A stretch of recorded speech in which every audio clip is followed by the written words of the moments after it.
Welcome to the Anxious to Secure podcast. I'm Yula, your host, and I'm so happy you're back up here for the first time.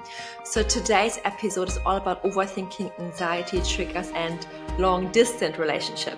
I'm super happy someone handed in a bunch of questions over Instagram, and I want to take a moment to really celebrate you, because years ago when I was really struggling with my anxious attachment style, I didn't even think of reaching out to therapists or coaches online to hand over any question, to only ask for help. And I was super, shy and insecure. And I recommend everyone out there, if you have specific questions, challenges, goals in your relationships, about your anxious attachment style, anything like this, please head over to Instagram and just message me, DM me, and I can really guide you through step by step here on my podcast in depth. Anyway, so I'm happy, to talk you through this, because I haven't touched on any of these topics like long distance relationship, and I also have my experience with that, so that's actually helpful. I can relate. And asking for help is not easy when you're used to handling everything on your own, especially. And I noticed it's kind of a pattern.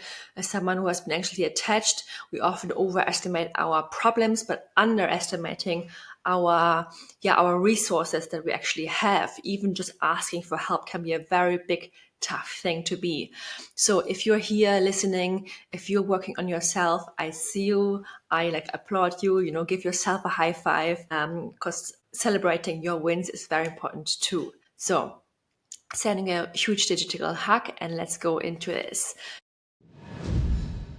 The person messaged me, my partner and I will be transitioning to long distance soon. And that for an anxiously attached person is so scary. I hear that completely. And here are some more questions and challenges I've asked about.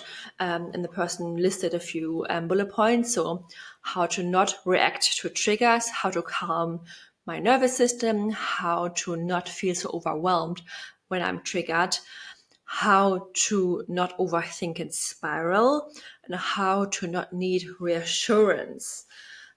So a lot of great points. If you're listening closely, they all fall under the same category. So triggers, emotional mastery, long distance relationship we can use as an example to apply these tools with.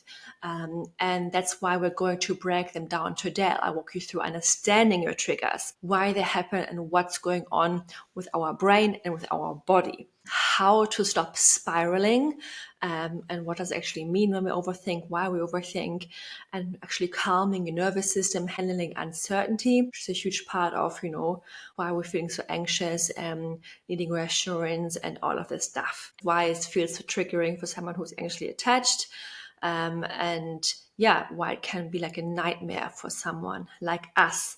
Or I used to be anxiously attached, now not anymore. So grateful that I worked on that and found really tools that worked for me. And hopefully you'll find something today that works for you too. Let's talk about what is a trigger. So a trigger is anything that sets off an intense emotional reaction in your body, right? And it can be something very small, like your partner casually mentioning how busy they will be after the move, or something bigger, realizing they'll be in a new city, meeting new people, and building a new life without you physically being there. But there's, something that matters here. The trigger is not the real problem. Again, the trigger is not the real problem here. It feels like the real problem, but in reality, the issue is the meaning you have attached to the thing, to the trigger. Because when you have an anxious attachment style, your brain is wired to see threats in your relationship all the time, everywhere, and especially anything that could be a threat to your relationship ending, he'll be leaving you, and you're not being good enough or not lovable, anything like that. So it's on high alert for anything that might mean you're about to be abandoned. So let's talk about what's actually happening when you're triggered. Your nervous system gets flooded with lots of stress, lots of adrenaline. And it's literally like it's getting hijacked. Your thoughts are spiraling. You've mentioned you're struggling with overthinking, and that's exactly what's happening when you're getting triggered. A lot of times when you have an anxious attachment style, you're trying to create control inside your mind. You're trying to find a solution. You're jumping to the worst case scenarios and all of these things. And here is why.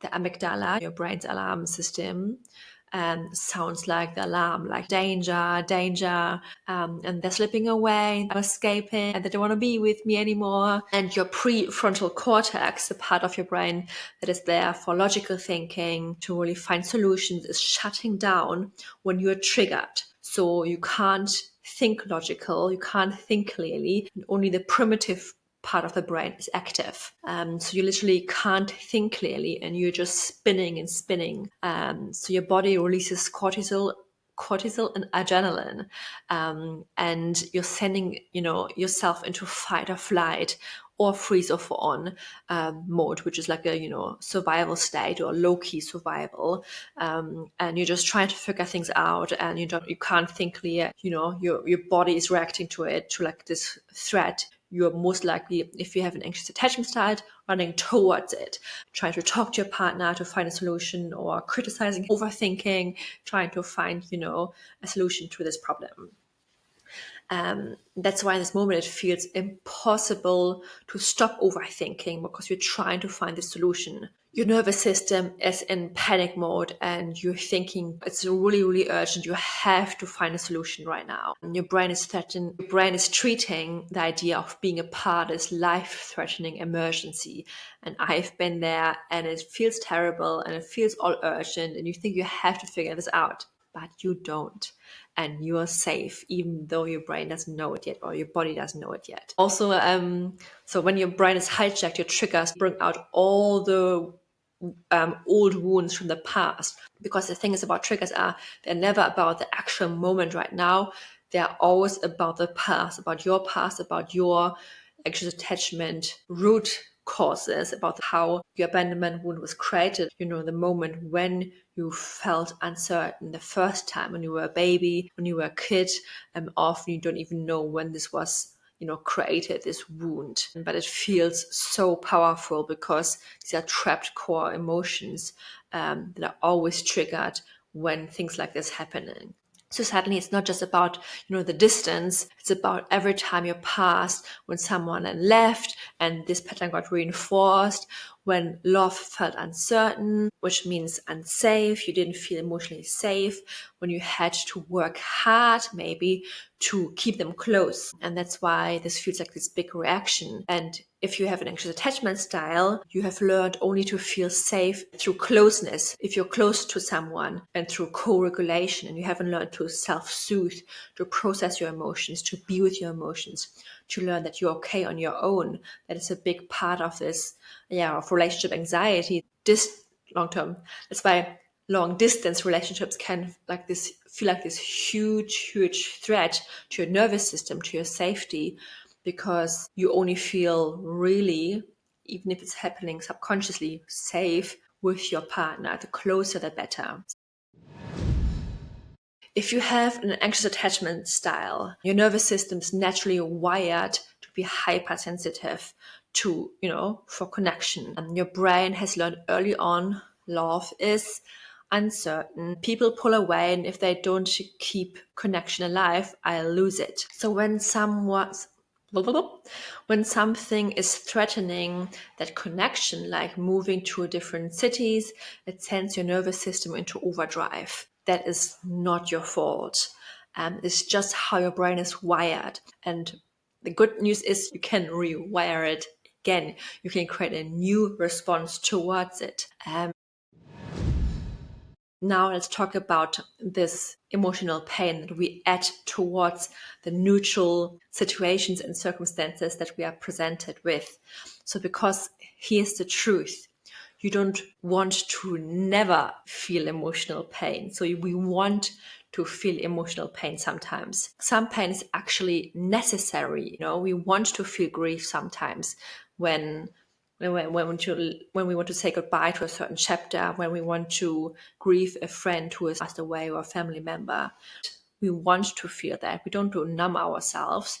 We might tell ourselves this in the moment. It's the kind of pain that comes from things that really matter, like missing our partner because you love them. We kind of want to feel at least to a certain degree, emotional pain. For example, if you're sad about saying goodbye at the airport, that's normal. That means you care and you miss them, you're going to miss them, and you love them. If your partner wouldn't care at all, if they would leave and move to a different city or a different country, and they wouldn't care and they would just leave and would be only excited, that would sting a little bit as well. So emotional pain is needed. It's kind of necessary. And it's part of, the human experience. And if you feel a little lonely adjusting to that distance, that makes sense. You're a human and that's okay. It's just learning to adjust with this period and even maybe see it as an opportunity, especially if you have an anxious attachment style. This can be a huge, huge, huge part of a new chapter of like a growth period to learn about, what I can be on my own. And I can learn things about myself. I can learn to be alone without having this huge amount of anxiety, maybe at the beginning, but maybe what can I do to learn to self-soothe, to create goals for myself, to dive into new hobbies. This can be a huge opportunity instead of looking at it as a way as this is this huge negative nightmare scenario. But anyway, what I wanted to say is actually there's this unwanted emotional pain. The extra suffering we add on top of our emotions. So it comes from overthinking every text and overanalyzing their tone. Maybe if your partner is not replying to you right away, let's say in future, if they are on a night out or if they haven't replied all day and you're then overthinking the situation, oh, I'm going to make this mean they don't care anymore or they have moved on. This is unwanted emotional pain you want to challenge and you don't want to question here, because this is not helpful for you, or beating yourself up for feeling needy, needy in air quotes, catastrophizing, I can't pronounce it, catastrophizing. You know what I mean? And assuming the worst, like what if, they forgot about me? What if they found someone else in that city? What if they're having the most amazing time and I'm suffering here? All of these what if thoughts. And instead of just feeling sadness or missing them, you spiral into fears and insecurities and panic. And that is what keeps you stuck. This is additional layers of pain you are adding on top of the situation is actually neutral. Here's the good news. Ready? You can learn how to calm your nervous system and build trust even from a distance. Build self-trust, shed the layers of pain away bit by bit. And this is where also my 4R method comes in. That's something I really developed over the years when I was actually attached. I have found so many different tools that worked. And in the end, I kind of tried to, find a framework to help me process this in a more combined way, because healing anxious attachment can be so complex and so complicated. This is just one framework that can be applied here as well to really move through a trigger and through like 4 steps. And I'm gonna walk you through. So when you're triggered, instead of letting your brain spiral, here's what you can do. Step 1. Release your emotions. The first part is all about emotions, releasing the energy, learning to process your emotions, to be with your emotions instead of pushing them away. Feel it. Ask yourself, what am I actually feeling? Name the emotion. Say, I feel anxious. I feel scared. I feel abandoned. You can print yourself off feelings wheel online, stick it on your fridge to get comfortable and familiar with the emotions more, and be able to name the emotions, the more you're able to process them. Then breathe, do a body scan, like where is the emotion in my body? Is it in my chest? How does it feel? Is it like a stinging emotion? Is it very hot? Is it in my throat? Do I feel like I can't really breathe? Is it like I'm locked up? How exactly does it feel? Where is it? Can I describe it like to someone who has never heard about an emotion? Imagine describing an emotion to a little kid, or pretending you're like a researcher who's very curious. It's like, hey, I think it's like a tingling sensation. It's energy moving through my body. It's very heavy. It's very hot. I can it's like a reddish color or blue. Just be very curious and describe it in that kind of way. And this is very powerful. It's kind of an art to learn to process your emotions. The more you avoid feeling the feelings and processing the emotions, the bigger it becomes. But if you actually allow it to be there, it actually just takes 90 seconds or 5 minutes to process it. Only if you really, done the first step, you can move over to the next step. And that is working on your beliefs. So ask yourself, what story am I telling myself? So is it actually true? Or is my brain jumping to the worst case scenarios? Am I just thinking in like negatives? Am I basing my conclusions on my emotions? Am I just thinking this because I feel anxious right now? And these are all cognitive distortions. For example, if you only think in should statements, my partner should be staying with me. My partner shouldn't move. My partner should make me feel happy and should reassure me. All of these things are should statements, and there are cognitive distortions as well. And really challenge these beliefs and thoughts and get curious. Step 3 now is reconnect with your needs, with yourself. Usually we do something, we take action because we have unmet needs from our childhood. To really ask yourself, what does my inner child need? Usually you're trying to get your partner to fulfill your needs as someone who has an anxious attachment style. So ask yourself, what do I actually need right now? And then the first step is try to fulfill this need yourself. So if you want reassurance, ask, how can I reassure myself here? Because usually, we ask for reassurance from our partner, which is the easier way, but it's also fueling our abandonment fear. It's fueling this dependency on our partner. But if we can give this ourselves, we realize, what, we are much stronger than we are. We don't depend on our partner. They're just an addition to our world. They're just a cherry on top. And this is so empowering. And then the second step of this framework is later on, you can then ask for things as well to meet you in the middle or to help you to fulfill your needs as well as an addition. But I would recommend mostly working on yourself, fulfilling your needs yourself, and then later on learning to express yourself to your partner better. Because if you have an anxious attachment style, your emotions would get in the way of expressing yourself calmly from a detached place to your partner. And communication is the last tool I always teach my client, because your anxiety will get in the way of your communication. It's never really about what you say often, it's more like how you say it. And as someone who's anxiously attached, you're probably either going to use passive communication or passive aggressive communication. And either way, they're not going to be very well received for your partner who probably has an avoidant attachment style. So that is probably the reason why they're getting so, I never put my finger on why my partner gets so defensive all the bloody time. I used to think I used to be the most kindest person on the planet. Once I shared this with my friend, and I was like, why is my partner getting so defensive with everything? She didn't know, because she also thought, if I'm expressing myself, I'm super nice, I'm super kind. And only once I stumbled across attachment theory, about core wounds, core beliefs, triggers, everything made sense. So that's, again, communication is a different topic, but this is just a quick side note. So, and the fourth step is reflect on your shadows. And that's where I'm not going to go much into detail here, but that is more like, it is about Carl Jung's work and shadow work.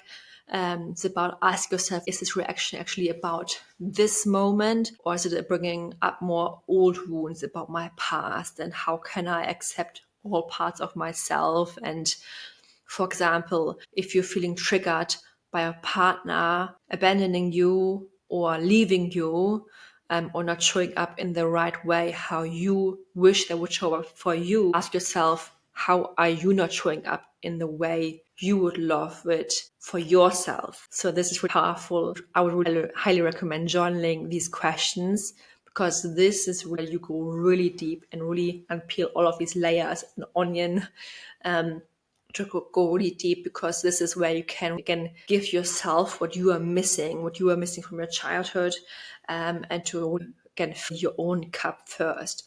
Because if you have an abandonment wound or an unworthiness wound, a partner can't fill this wound for you, even if you might not think this yet. And a little bit about my own story, I actually wanted to share with you. I used to be in a long distance relationship when I was in uni. At that time was a different partner. He also had an anxious attachment style. I also had one. I didn't know it at that time. We were both anxious. And I used to overthink everything at that time as well. And long distance can bring out the worst inside you if you have no awareness about everything. At that time, I had no idea about attachment styles. I didn't know anything that I was even overthinking about my sabotaging patterns. And that's why it was such a rough period for me. But not everything was bad. There were amazing parts when we saw each other. So he was in London, I was in Germany, I was in Bremen. I was in Bielefeld studying fashion. And we saw, I don't know how often we saw each other, actually, maybe every 3-4 months. Not sure, and not often, but when we saw each other, it was really amazing. We spent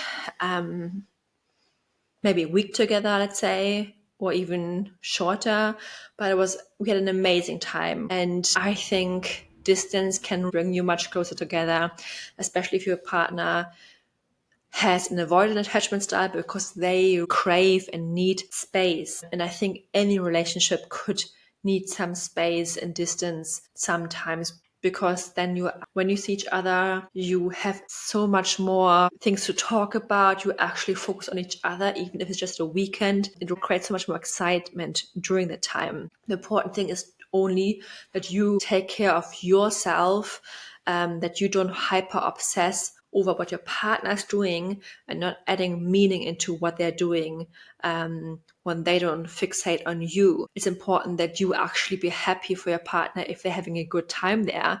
And the most important thing is that you focus on your own emotional well-being, self-soothe, process your emotions, and really create a life you're obsessed with in your own world. Or meet up with friends if you have friends, or try to connect with new people, because I know friendships is another topic that can be very challenging nowadays. I can relate to that as well. Sorry, I wasn't finished with that, actually, my story. So now, when I was in a long distance relationship back in uni, so I was super anxiously attached. There's a lot of uncertainty driving me crazy. One day I saw a girl comment on my partner's Facebook account. Facebook was a little bit more common at that time. Now I think it's a bit going a bit off. But anyway, and I was completely mad because it was like, I think, one day before his birthday, and I didn't know who that girl was. I didn't know anything what was going on in their relationship. I didn't know how much she was into him. I think she was just saying something like, "Hey, I can't wait to give you a happy birthday, or wish you a happy birthday in person tomorrow." And I was like, whoa, what is that supposed to mean? My brain went into the wildest places. I went nuts, nearly booked a flight right away the next day for the next available moment. Again, I was studying, I couldn't just leave, but and from the city where I was living, there was no airport, so I would have had to take somehow a train from Bielefeld to Bremen, which would have been maybe 2 hours, but it's not easy to get a train. It's expensive.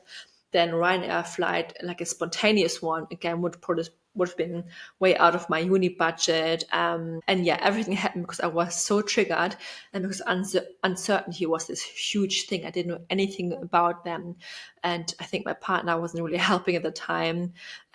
And we were not on a phone call, I think, on that time. We were just texting, which made everything worse, because when you can't hear someone on their phone, you don't know the actual situation. So that was just it.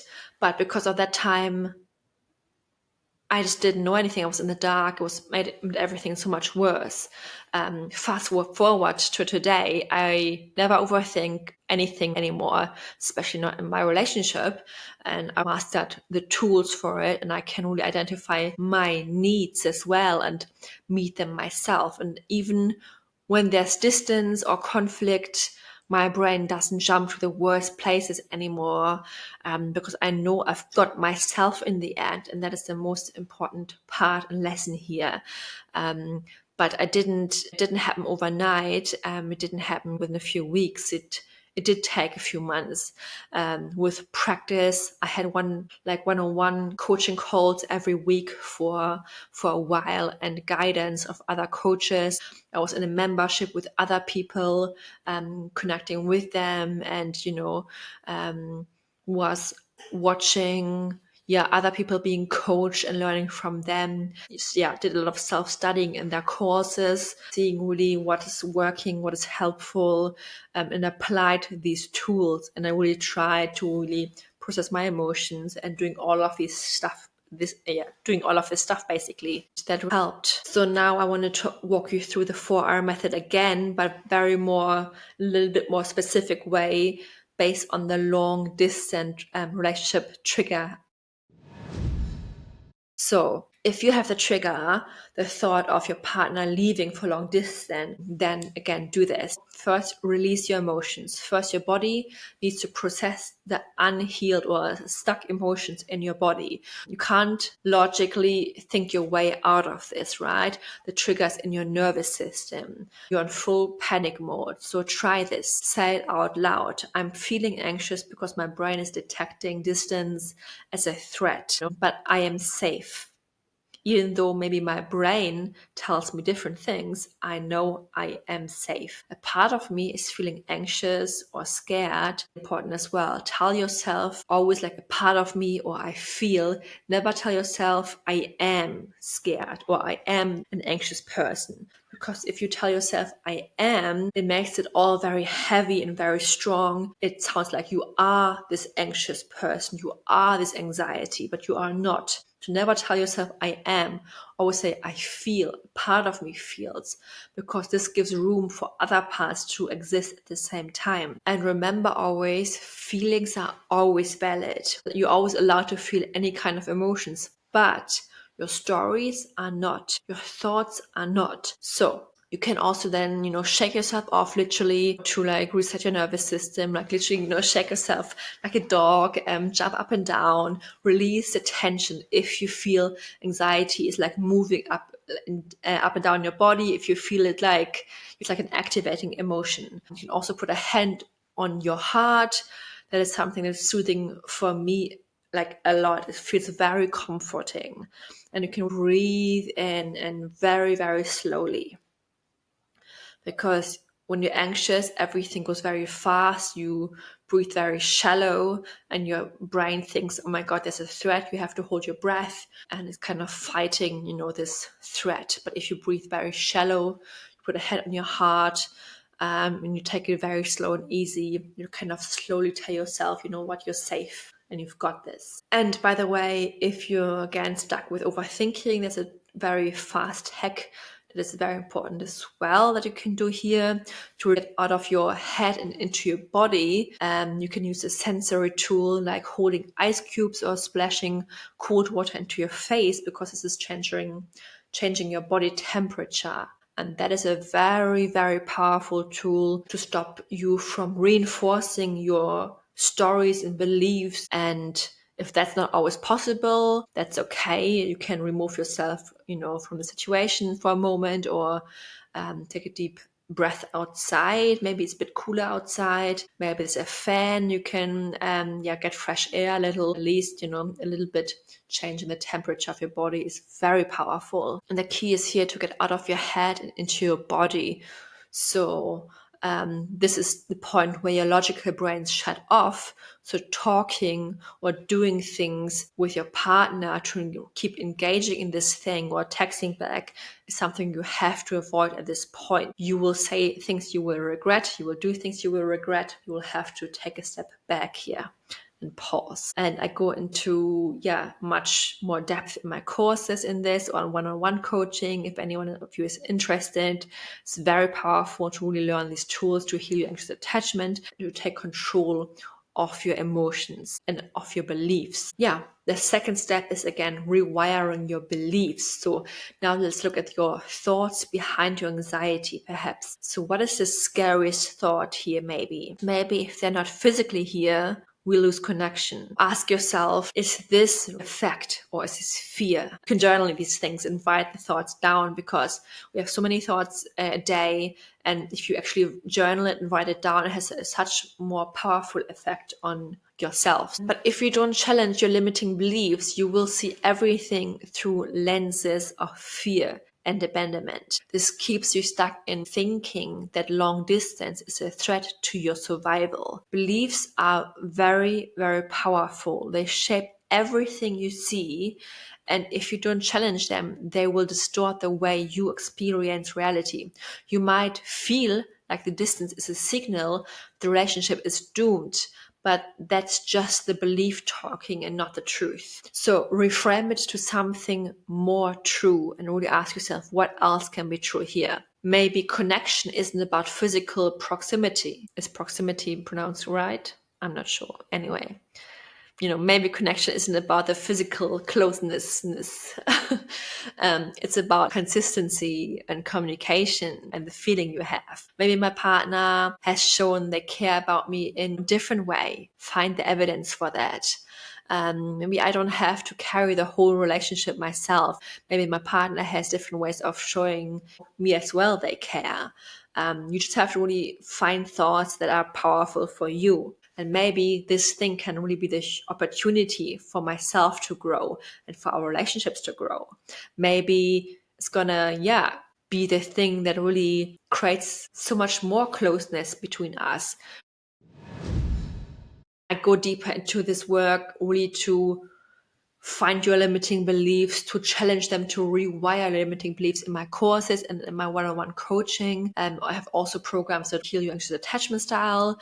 I have a 4-month coaching container. If you're interested, just hop on a free call with me. This is really powerful stuff, because if you don't challenge your limiting beliefs, long distance will always feel like a threat, and it's not, trust me. But once you learn how to shift your thinking, long distance becomes just like another part of a relationship and not the end of it. Maybe it's just a new chapter. Maybe it's going to be the most amazing chapter you've never even thought of. You can't even imagine right now. And then the third step, again, reconnect with yourself, with your unmet needs. So this is where you shift from focusing on them to focusing on you.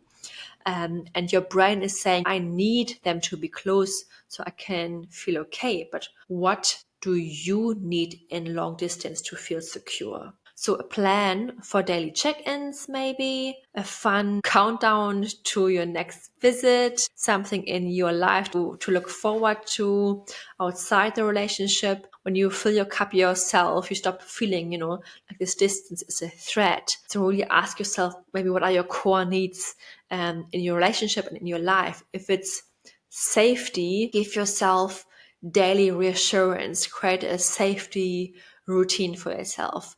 Cover yourself in blankets and make yourself very home and cozy every day. And again, involve your partner somehow as well. But then detach yourself also. If your partner then doesn't do the daily check-ins or weekly check-ins, don't make it depending on your partner. Try first to, fulfill your needs yourself and then add your partner into the game. If your main need is connection here, try to connect to yourself first, and then with other people, and then with your partner. And the more you can really learn to connect with yourself through meditation, journaling, being with yourself, the less it feels scary to be less in contact with your partner. And that takes practice, but it's creating a huge shift. A lot of my clients realizes only after, let's say, 2 or 3 months, the more they work on connecting to themselves, the more they realize, hey, you know what, this is actually working. The more I, learn to accept myself more and be with myself more, the less I actually depend on my partner for my happiness. And that's magic. So again, in the shadow part, this is where we go deeper. So because usually the fear of long distance isn't just about the long distance. It's about a core, wound of abandonment and uncertainty. So maybe in the past, people left. Maybe you had to really work hard for love. Maybe you felt that love was conditional, and now your brain is predicting loss before it even happens. So here's the truth. You are not the same person you were back then. And again, anxious attachment style is developed when you are a baby or a very, very young child. So you're definitely not the person or the baby you were when you were very young, right? And your partner is not those past experiences, even if you had a bad experience with your maybe previous relationship who reinforced that core wound. And you can handle this. You can handle any emotions. The work isn't about making sure they never leave or, there's less distance between you. The work isn't just about the work is more about trusting yourself and creating really empowering tools that help you along the journey of life and relationships or marriages. I actually wanted to share with you more tools on how to reassure yourself, extreme powerful tools. But I think I've been already going way past the time. Usually I do 30 minutes. It's nearly already 1 hour. So I will share this tool on really how to create any feelings you want. Next episodes, not sure if it's next week or the week after. So long distance relationships can be very triggering because it brings up a lot of uncertainty. But that doesn't mean you can't handle it. It's just that your brain has been wired to believe that uncertainty is unsafe, which is not true. You want to really challenge this belief, but also learn to, process your emotions. And what will help you also is like creating a plan. Talk with your partner about how can you stay connected, what is actually a plan, what's realistic, and then detach from it if it doesn't happen, because that's where the power lies. Regulate your nervous system, practice calming techniques so your brain doesn't go into panic mode. I love breath work on YouTube. Breathing with Sandy, I think it's called, even just for 5 minutes. If this works for you, I really, really love personally going for walks whenever I feel anxious, moving my body, even just through shaking, and then going outside to connect with just the sun or looking at little birds and slowing down and just being outside helps me so much. Helps also with overthinking, by the way. Again, doing the 4R method. And next week, I'm going to talk to you more about self-soothing and reassuring, learning how to reassure yourself more. But in short, I'm going to touch it on quickly now.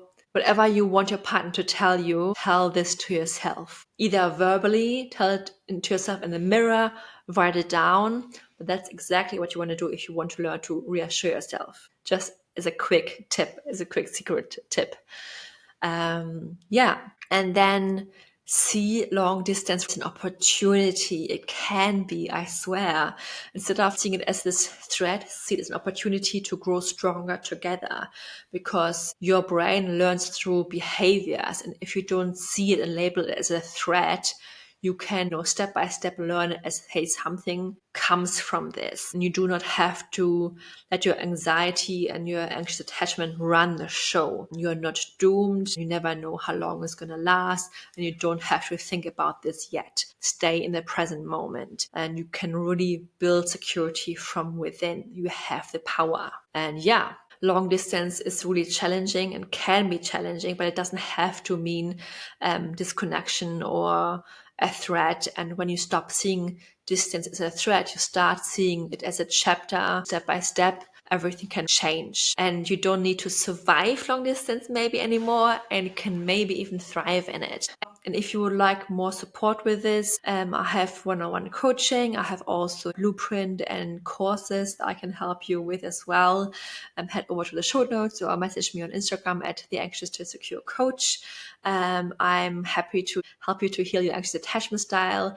This would be like an honor for me, and this would really create so much safety for you, help you to really learn to master your emotions, to challenge your beliefs, to really help you to really fulfill your needs. 90-minute VIP coaching call where we can create a roadmap for you, where we can really go into specific challenges, create goals. I can teach you how to process your emotions, to self-soothe, to go through triggers. In any of my longer coaching programs, if you want to heal your anxious attachment style, I have a 4-month coaching program as well, where you become much more secure from within without chasing your partner. If you are a match to that, because I don't work with everyone, it's important for me that I find the right people who actually are invested in this, who kind of match the right criteria and who are the right fit for my coaching program. So just hop on a call with me, and I'm so happy to connect with you, to share with you things on my programs. You can ask me any questions. If you want to hand over any questions from my podcast, and working on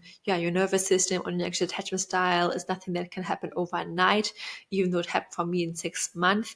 It always depending on where you start, actually, what your past has been like, and how much you actually put in. Again, it's all about repetition and emotions, and 1% daily action is enough, but it's literally like how much you put in, you will get out of it as well. But again, it's all up to you. For example, in my one-on-one coaching sessions, you can always, there's Voxer support as well. So if you message me more during the week, you get more support. But if you don't message me as often, you have enough action step to process on your own. It's very self-led. I work with a lot of women and men who really know exactly what they're doing, because you get all the action tools and steps and exercises on our coaching call. Just if you're stuck or want even more support, you can always message me in between the sessions during our Voxer, like WhatsApp and Telegram support. But it's literally like how much you put in, you will get out of it as well. So that's the very empowering thing about coaching. It's all about you. Anyways, I'm so happy I recorded this via video this time, and I'll see you in the next episode. Have a wonderful rest of the day. Bye bye. Oh yeah, if you like this episode, please give me a 5-star rating. If you're listening on any of the podcasting platforms, if you're on YouTube, please follow me, subscribe for more. See you next time. Bye.